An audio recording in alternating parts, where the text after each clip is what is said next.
رسول محتشم صلی اللہ علیہ وسلم کی ذات پر درود و سلام پڑھنے کے بشمار فضائل ہیں. چنانچہ رسول برکت رسول رحمت کے لیے ایک حدیث مبارکہ کی گزار کرتا ہوں.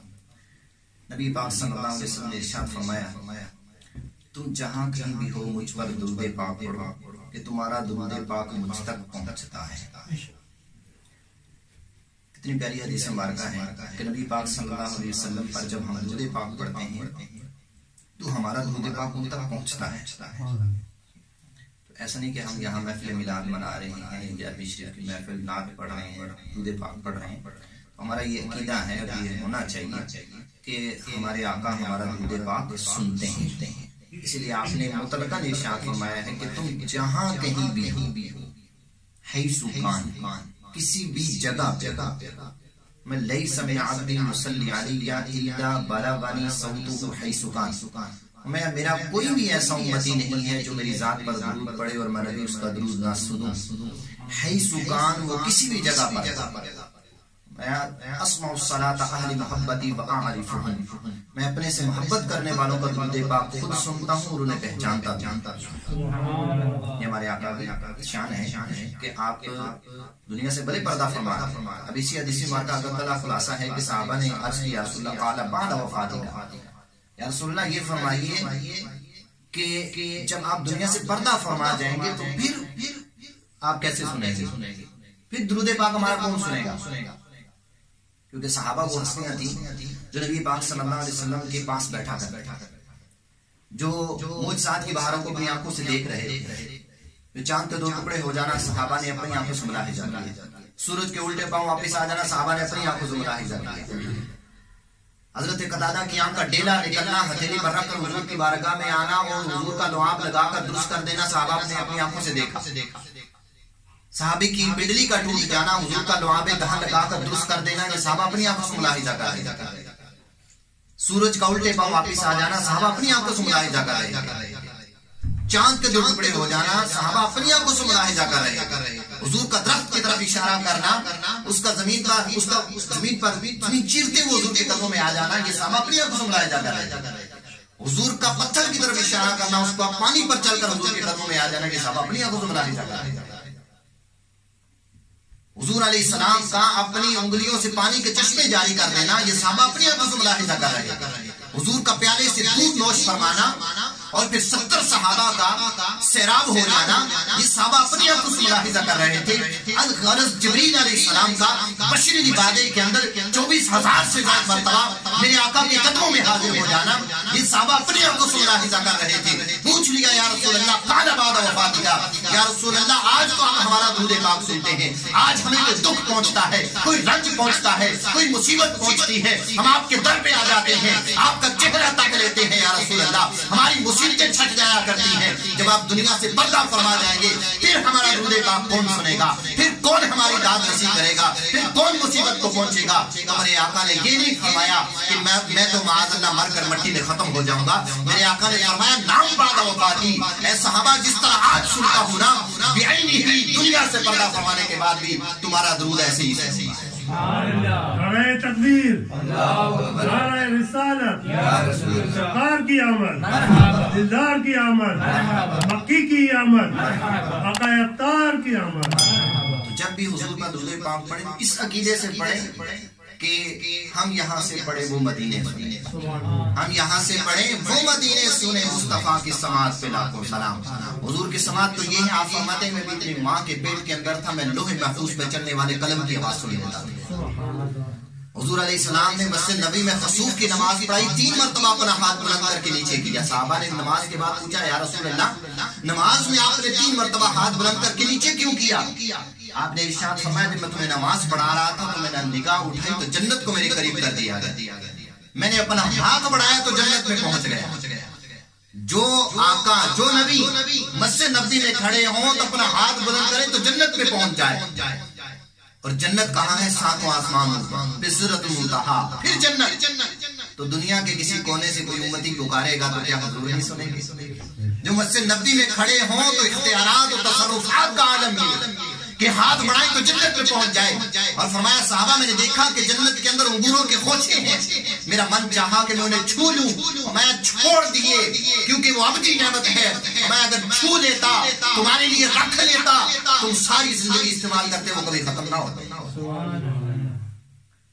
جن کے اتنے اختیارات ہیں, اس لیے تعالیٰ حضرت فرماتے ہیں فریاد امتی جو کریں حال اظہار میں, ممکن نہیں کہ خیر بشر کو خبر نہ ہو. میرے آقا کی تو یہ شان ہے, ذرا مانگ کے تو دیکھیں, مانگیں گے مانگے جائیں گے, منہ مانگی پائیں گے. سرکار میں نہ ہے نہ حاجت اگر کی ہے, میرے کریم سے اگر قطرہ کسی نے مانگا دریا بہا دیے ہیں دربے بہا دیے ہیں. واہ کیا جود و کرم ہے شہ بتہا تیرا, نہیں سنتا ہی نہیں مانگنے والا تیرا. میں تو مالک ہی کہوں گا کہ ہوں مالک حبیب, یعنی محبوب محبوب میں نہیں میرا تیرا. اللہ تعالیٰ نے تو اپنے محبوب کو اختیارات دے رکھے ہیں. ہم ان آقا کا میلاد منانے کے لیے یہاں پر موجود ہیں. تو حضور علیہ السلام ملاحظہ فرماتے ہیں, اسی لیے تو امام بصیری کے گھر میں تشریف لا کر حضور نے دست شفا بھی پھیرا, چادر بھی عنایت فرما دی. واقعات ہمارے پاس ہیں. عقیدہ ہو, دیکھنے والی آنکھ چاہیے. لوگ کہتے ہیں نا کہاں ہے تمہیں آقا نظر کہاں آتے ہیں؟ بھائی پہلے ایسی آنکھ تو لے کر آؤ. تو میں نے بھی اگر سوال کیا تو یوں اگر سوال آپ کریں تو بھائی ان سے پوچھے کہ تمہیں دودھ کے اندر مکھن نظر آتا ہے؟ نہیں نہ آتا. تو تمہیں کیا کرنا پڑتا ہے؟ پہلے اس دودھ کو گرم کرنا پڑتا ہے, پھر اس دودھ کا جو ہے نا وہ جاگ لگا کر پھر اس کو رات کو ڈانپ کے پر رکھنا پڑتا ہے, پھر صبح اس سویرے تہجد کے وقت اٹھ کر پھر اس کو جو ہے نا وہ رڑک کر پھر اس سے جو ہے وہ مکھن نکلتا ہے. تو اب مکھن کا وجود ہو گیا, جبکہ تمہیں نظر پہلے نہیں آیا, اسی کے اندر سے نکل آیا, لیکن تجھے محنت کرنی پڑی, تجھے عشق کی گرمی دینی پڑی, پھر تمہیں صبح اٹھنا پڑا, پھر اس کو ڈانپ کے رکھنا پڑا. کہیں بلی نہ بڑھ جائے, کہیں کوئی منافق نہ آ جائے اس میں, کہیں کوئی عقیدہ خراب کرنے والا نہ آ جائے, کیونکہ عقیدہ بھی خراب ہو گیا تو پھر بھی جھوٹا ہو گیا تو پھر بھی ختم ہو جائے گا, خراب ہو جائے گا. اس لیے دیکھنے والی آنکھ رکھنی چاہیے, دیکھنے والوں کو ہر شے نظر آ جاتی.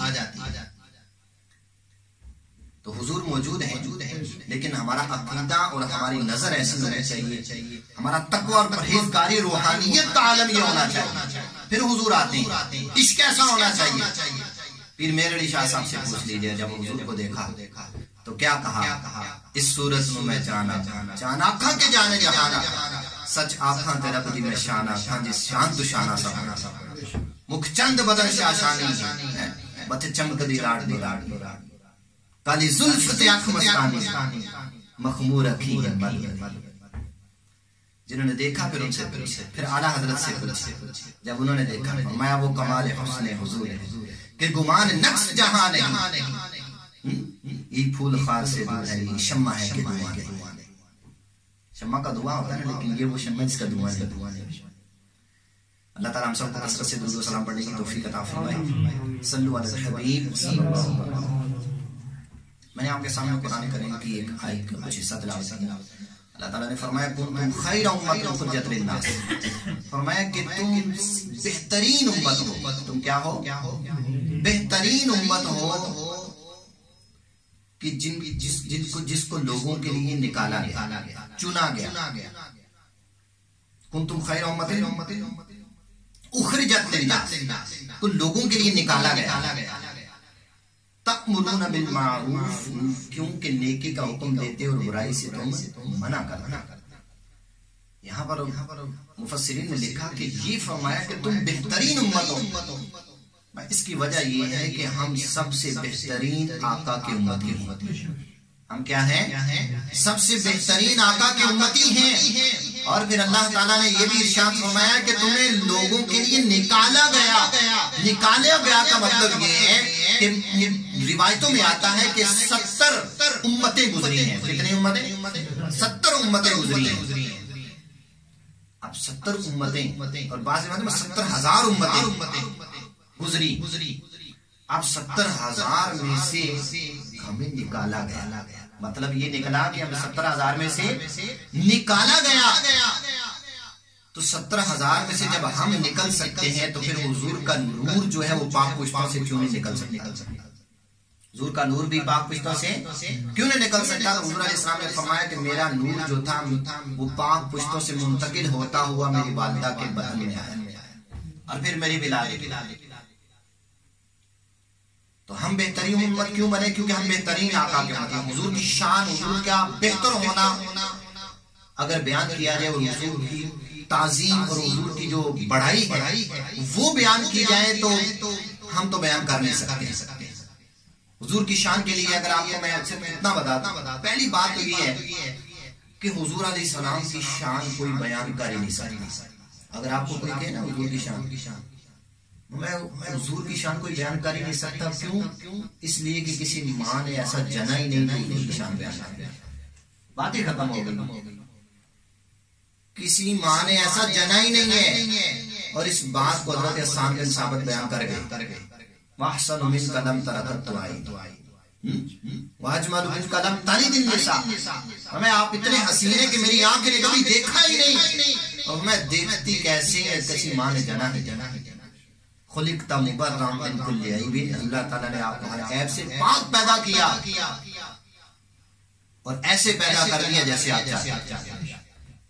کَأَنَّكَ قَدْ خُلِقْتَ كَمَا تَشَاءُ، جیسا آپ نے چاہا اللہ نے ویسا آپ کو۔ اور اگر ہم سمجھنے کے لیے چلیں آپ سے بتاؤں تو حضور علیہ السلام کی ایک حدیث مبارکہ ہے، یہ مسلم شریف میں بھی ہے، کتاب الوضو اور صلاۃ کا موضوع ہے۔ اس میں نبی پاک صلی اللہ علیہ وسلم نے ارشاد فرمایا، جہاں پہ نمازوں کا ذکر ہے، سنتوں کا ذکر ہے، نوافل کا ذکر ہے، تو نبی پاک صلی اللہ علیہ وسلم کی حدیث میں باتیں سے غور کیجیے، اندازہ لگا لیجیے کہ حضور کی شان کیا ہے۔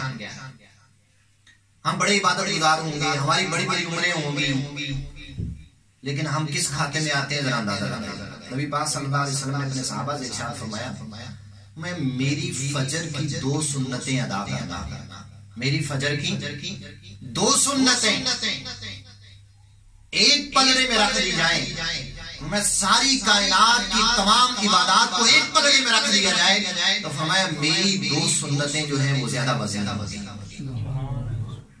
میری 2 سنتیں کیا ہوں گی؟ زیادہ وزنی ہوں گی۔ میں نے حضور علیہ السلام کی 2 سنتوں کی بات کی ہے، ابھی فرضوں کی بات نہیں کی، ابھی حضور کے وہ نوافل کہ جو تہجد میں اٹھ کے پڑھا کرتے تھے ان کی بات نہیں کی۔ ان کا مقابلہ کون کر سکتا ہے جب حضور کی سنتوں کا ہم مقابلہ نہیں کر سکتے؟ اور لوگ کہتے ہیں کہ حضور ہمارے جیسے ہیں، حضور کا میلاد مناتے ہیں تو کہتے ہیں تم کن کا میلاد منا رہے ہو؟ ارے تم بتاؤ تو صحیح کہ اگر کائنات کی ساری عبادات کو ایک پلڑے میں رکھ دیا جائے تو حضور فرما رہے ہیں کہ میری 2 سنتیں فجر کی جو ہے وہ زیادہ باری ہوگی۔ تو ابھی تو حضور کے ان فرائض کی بات نہیں کی، حضور کے جمعوں کی بیان جو ہے وہ ان کا ابھی بیان نہیں ہوا، حضور نے جو حج کیا اس کا بیان نہیں ہے، حضور نے جو عمرہ کیا اس کا بیان نہیں ہے، حضور کے معجزات کا بیان نہیں ہے، یہ تو حضور کی عبادت ہے۔ ارے اگر حضور کے جسم کے اندر سے حضور کا لعاب کی بات نہیں کی، حضور کی آنکھوں کی بات نہیں کی، حضور کے دستے شفا کی بات نہیں کی، حضور کے معجزات کی بیان نہیں کی، اور حضور کی معراج کی بھی بات نہیں کی، حضور کی شان تو یہ ہے۔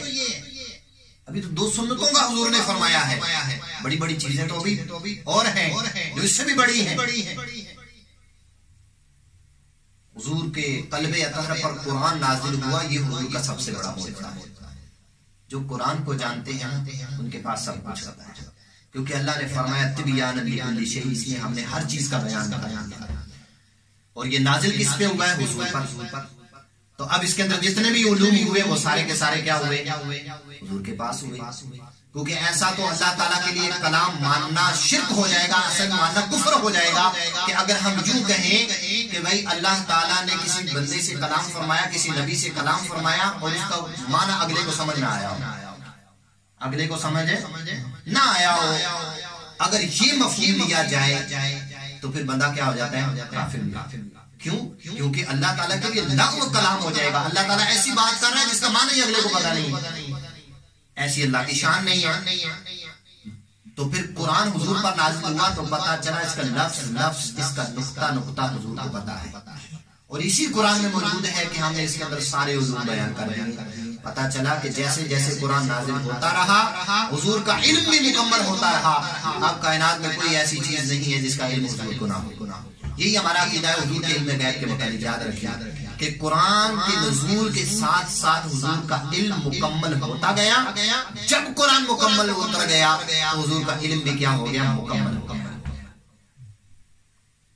تو حضور کی شان تو یہ ہے، مرتبہ یہ، ہم ان کی شان کو کیسے بیان کرتے ہیں؟ فرمایا کہ تم بہتر امت ہو. اچھا صحابی موجود تھے، پوچھا یا رسول اللہ 70 امتیں ہیں تو یہ بتائیے کہ ہمارا نمبر کون سا ہے؟ تو نبی پاک صلی اللہ علیہ وسلم نے فرمایا 70واں نمبر تمہارا ہے. کتنا نمبر ہے؟ 70واں نمبر ہے. وہ صحابی وسوسے کا شکار وہ سوچنے لگے کہ ہمارے اتنے فضائل ہیں اور ہم تمام انبیاء کے سردار کی امت ہے اور ہم سب سے آخر. تو نبی پاک صلی اللہ علیہ وسلم مسکرا کر فرمایا صحابی پریشان نہ ہو، نمبر 70واں ہے اس لیے کہ آئے سب سے آخر میں ہے، لیکن فرمایا جنت میں سب سے پہلے داخل ہو، جنت میں سب سے پہلے داخل ہوں گے. فرمایا میری امت جنت میں سب سے پہلے داخل ہوگی. فرمایا میں سب سے پہلے جنت میں داخل ہوں گا، پھر میری امت داخل ہوگی. فرمایا ساری امتیں بعد میں داخل ہوگی. یہ کیا ہے؟ حضور کی امت کی شان. اتنی شانیں عطا ہوں. اچھا پھر صحابی نے یہ بھی سوال کیا یا رسول اللہ چلیں آج تو ہمیں مصیبت پہنچتی ہے، ہم آ جاتے ہیں، تو قیامت کے دن اگر ہمیں کوئی تکلیف ہوئی تو آپ کو کہاں ڈھونڈیں گے؟ آپ کی امت آپ کو کیسے تلاش کرے گی؟ تو نبی پاک صلی اللہ علیہ وسلم نے فرمایا کہ تم میری امت کے لیے نشانی ہوگی. کیا ہوگی؟ سیماکم غرم محجلین. فرمایا کہ نشانی یہ ہوگی کہ ان کی پیشانیاں جو ہیں وہ روشن، ان کی پیشانیوں سے نور نکل رہا ہوگا.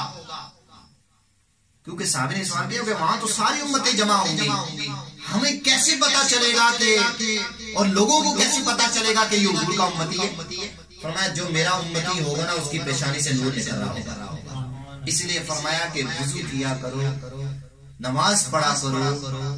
میں جو نماز پڑھتا ہے تو اس کی سجدے کی جگہ قیامت کے دن روشن اس سے نور نکل رہا ہوگا.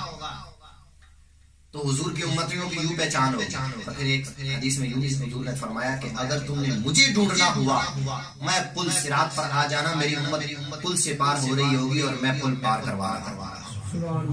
عرض کی یا رسول اللہ اگر وہاں بھی آپ کو نہ پائیں تو ارشاد فرمایا پھر آب کوثر پہ آ جانا، میری امت پیاسی ہوگی، میں سیراب کر رہا ہوں. عرض کی یا رسول اللہ اگر وہاں بھی نہ پائیں ارشاد فرمایا پھر میزان پہ آ جانا، میری امت کے نامہ اعمال تل رہے ہوں گے اور میں محمد انہیں بخشوا رہا ہوں، ان کے بلے باری کروا رہا ہوں گا. اسی لیے تو فرماتے ہیں اعلیٰ حضرت کہ ٹھنڈا ٹھنڈا میٹھا میٹھا پیتے ہم ہیں، پلاتے یہ سلم سلم سیدھا رستہ پل سے پار چڑھاتے یہ. تو انا آتینا کل کوثر ساری کثرت پاتے یہ. تو سب کچھ حضور علیہ السلام کے اختیار میں دیا گیا. تو ہم امت بھی بہترین ہیں. اب آگے عمل کیا بیان فرمایا؟ اچھا اب اس امت میں بھی درجے ہیں.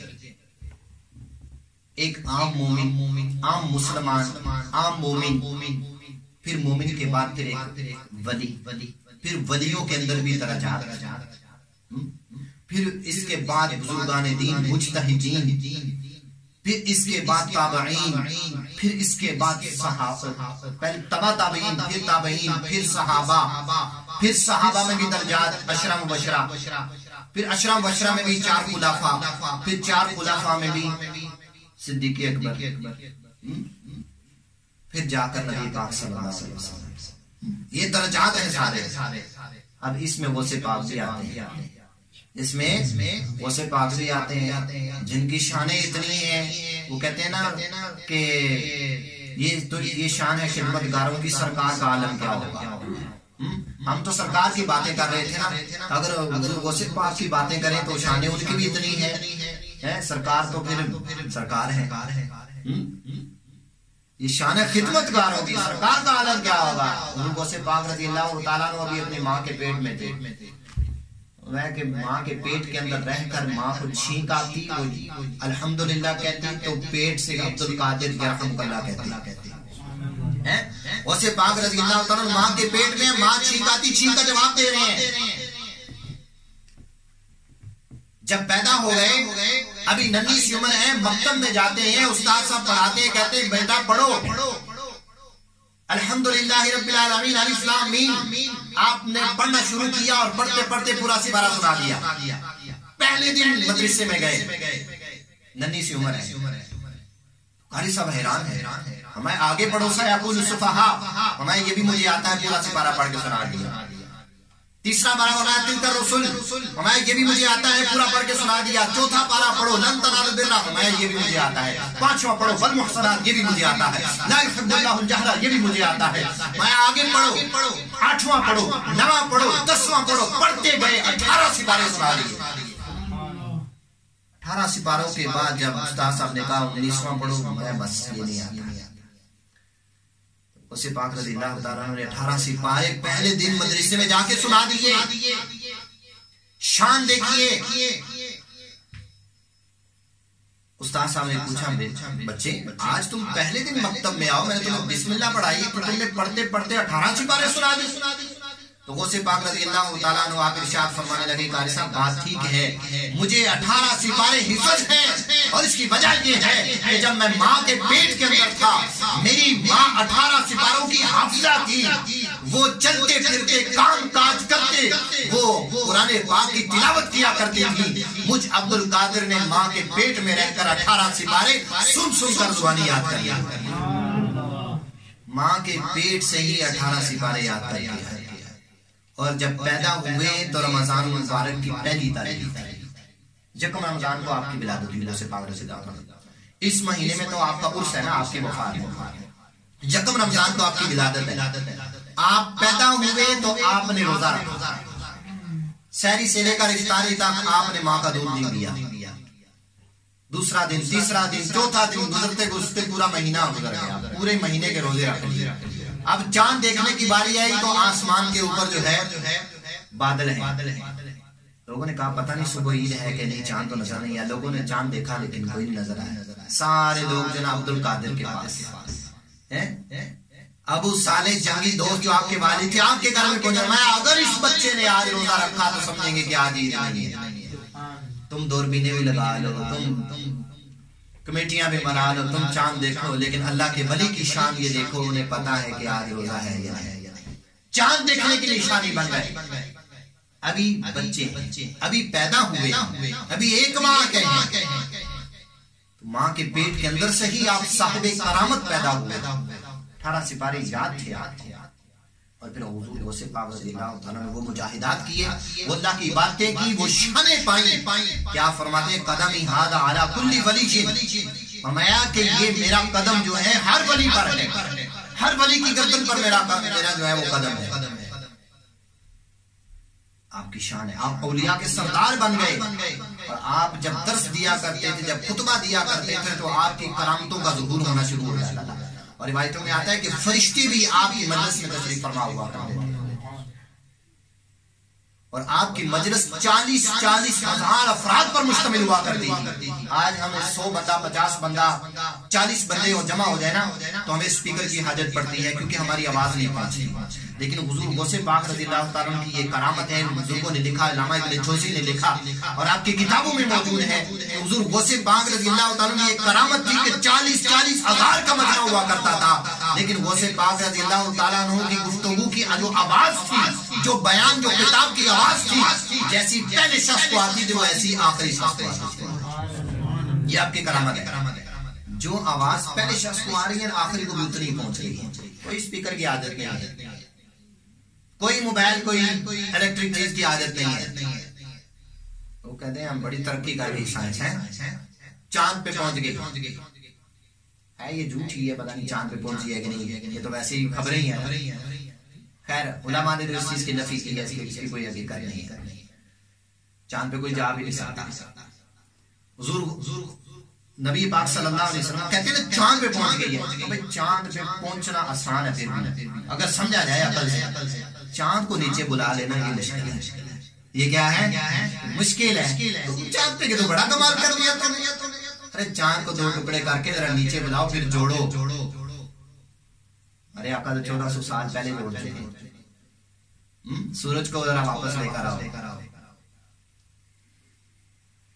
تو جب شان یہ خدمت گاروں کی ہے تو سرکار کا عالم کیا ہوگا. تو آج کی یہ محفل حضور علیہ السلام کے میلاد کی بھی ہے، 11ویں شریف والے آقا کی بھی ہے. تو ہم تو ان کے غلام ہیں، تو ہم کیوں نہ ان کا میلاد منائیں اور کیوں نہ ان کا ذکر کریں، کیوں نہ ان کی ذکر کی محفل سنائیں. ان کا تو ذکر کام آئے گا. اللہ تعالیٰ فرماتا ہے کہ ذکر کا ذکری، میں تیرا ذکر میرا ذکر ہے، میں جس نے تیرا ذکر کر لیا اس نے گویا میرا ذکر. لوگ کہتے ہیں تم توحید بیان نہیں کرتے. بھئی وہ کہتے ہیں کہ جب کوئی موٹر سائیکل بنا دے نا، جب کوئی کاریگری ہو، جب کوئی چیز ہو تو صنعت کی تعریف شانے کی تعریف ہوتی ہے. جب کوئی کہے بھائی گاڑی بڑی اچھی ہے تو جب گاڑی کی تعریف ہوگی تو بنانے والے کی خود ہوگی. تو جب ہم حضور کی تعریف کرتے ہیں تو اللہ کی تعریف خود ہی ہو جاتی ہے، کیونکہ ایسے محبوب دے دیے. کوئی محبوب کسی کو دیتا ہے؟ اللہ نے اپنا محبوب ہمیں دے دیا ہے. تو جن کی شانیں بڑی عظیم ہے، بڑی عظمت ہے. اگر پورا قرآن دیکھیں تو پورے کا پورا قرآن ہی حضور کی شان میں نازل ہوا ہے. کوئی آیت اٹھا کر دیکھیں، کوئی لفظ اٹھا کر دیکھیں، کسی نقطے کو دیکھیں، سارے کا سارا حضور کی شان میں آپ کو ملے گا. کوئی آیت بھی حضور کی شان سے ملے، کیونکہ سارے کا سارا قرآن حضور کی نعت ہے. اور جس کے ذکر کو اللہ بڑھا دے اس کو کون بیان کر سکتا ہے. اے رضا خود صاحب قرآن ہے، مدح حبیب تجھ سے کم ممکن ہے. پھر مدحت رسول اللہ ورفعنا لک ذکرک، ہم نے آپ کے ذکر کو بلند کر دیا. اگر پہلا سپارہ اٹھا کر دیکھیں اللہ تعالیٰ فرماتا ہے یا ایھا الذین آمنوا، اے ایمان والے، لا تقولوا رائنا، میرے محبوب کی بارگاہ میں رائنا مت کہو. قول انظرنا کہو اے محبوب ہم پر نظر رحمت کیجئے. دوسرا پارہ اٹھا کر دیکھیں اللہ تعالیٰ فرماتا ہے قد نری تقلب وجهک فی السماء فلنولینک قبلۃ ترضاها. اے محبوب ہم آپ کا بار بار آسمان کی طرف چہرہ اٹھانا دیکھ رہے ہیں. آپ اپنا چہرہ بدل دیجئے، آپ اپنا قبلہ بدل دیجئے. نماز کی حالت میں ہی حضور کو حکم ہو گیا، قبلہ بدل لیا. تیسرا پارہ اٹھا کر دیکھیں اللہ تعالیٰ فرماتا ہے قل ان کنتم تحبون اللہ فاتبعونی. اے محبوب فرما دو اگر تم میرے محبوب بندے بننا چاہتے ہو تو میرے رسول کی اتباع کر لو. ارے تم سے محبت کر لو، میں انہیں اپنا محبوب بندہ بنا لوں. چوتھا سپارہ اٹھا کر دیکھیں اللہ تعالیٰ فرماتا ہے وما محمد الا رسول قد خلت من قبله الرسل. پانچواں پارہ اٹھا کر دیکھیں اللہ تعالیٰ فرماتا ہے فلا وربک لا یؤمنون حتی یحکموک فیما شجر بینہم. اس وقت تک یہ مومن نہیں ہو سکتے جب تک یہ اپنے فیصلوں میں آپ کو حکم نہ بنا لیں. چھٹا پارہ اٹھا کر دیکھیں اللہ تعالیٰ فرماتا ہے یا ایھا الناس قد جاءکم برہان من ربکم. اے لوگوں ہم نے تمہاری طرف سراپا معجزہ اور برہان اور دلیل بنا کر اپنے محبوب کو بھیج دیا ہے. آپ ساتواں پارہ اٹھا کر دیکھیں اللہ تعالیٰ فرماتا ہے یا ایھا الذین آمنوا لا تسألوا عن اشیاء تبد لکم تسؤکم. میرے محبوب سے ان چیزوں کا سوال نہ کرو کہ اگر وہ ظاہر کر دے تو تمہیں برا لگے.